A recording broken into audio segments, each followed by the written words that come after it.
దేశీయ విమానయాన దిగ్గజం ఇండిగో ఆన్లైన్ సేవలకు మరోసారి తీవ్ర అంతరాయం ఏర్పడింది. సంస్థకు చెందిన ప్రధాన రిజర్వేషన్ ప్లాట్ఫామ్లలో సాంకేతిక లోపాలు తలెత్తడంతో దేశవ్యాప్తంగా ప్రయాణికులు తీవ్ర ఇబ్బందులు ఎదుర్కొన్నారు. డిజిటల్ సేవలపై ఆధారపడే ప్రయాణికులకు చెక్-ఇన్ ప్రక్రియతో పాటు కొత్త టికెట్ల బుకింగ్ కూడా నిలిచిపోవడంతో విమానాశ్రయాల్లో గందరగోళ పరిస్థితి నెలకొంది. ఆన్లైన్లో టికెట్ బుక్ చేసుకోవడానికి ప్రయత్నించిన పలువురు వినియోగదారులకు వెబ్సైట్లో నో డేటా అవైలబుల్ అనే హెచ్చరిక సందేశం కనిపించగా మొబైల్ యాప్లో లాగిన్ కావడానికి ప్రయత్నించిన వారికి సర్వర్ లోపాలు ఎదురయ్యాయి.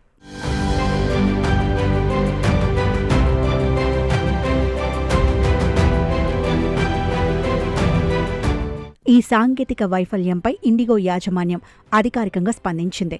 తమ ప్రధాన రిజర్వేషన్ సిస్టంలో టెక్నికల్ సమస్యలు తలెత్తుతున్నాయని అంగీకరించింది.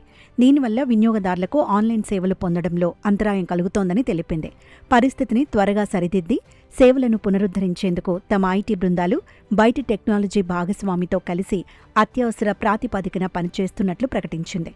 అయితే టికెట్ బుకింగ్ చేసి డబ్బులు చెల్లించినప్పటికీ కన్ఫర్మేషన్ సందేశాలు రాకపోవడం, వెబ్ చెక్-ఇన్ కాకపోవడంతో ఆగ్రహానికి గురైన ప్రయాణికులు సోషల్ మీడియా వేదికగా పెద్దెత్తున ఫిర్యాదులు చేస్తున్నారు.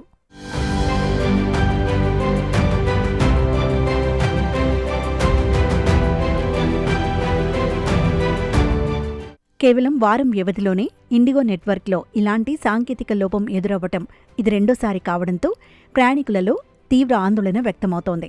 సరిగ్గా 2 రోజుల క్రితమే ఇదే తరహా సాంకేతిక అంతరాయం తలెత్తి సేవలు స్తంభించిపోయాయి.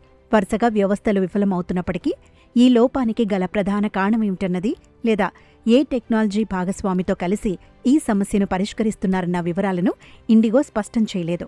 అంతేకాకుండా సేవలు పూర్తి స్థాయిలో ఎప్పటికీ అందుబాటులోకి వస్తాయనే దానిపై కూడా ఖచ్చితమైన సమయాన్ని సంస్థ వెల్లడించకపోవడంతో విమానాశ్రయాల్లో కౌంటర్ల వద్ద ప్రయాణికుల రద్దీ పెరిగి తీవ్ర అయోమయం నెలకొంది.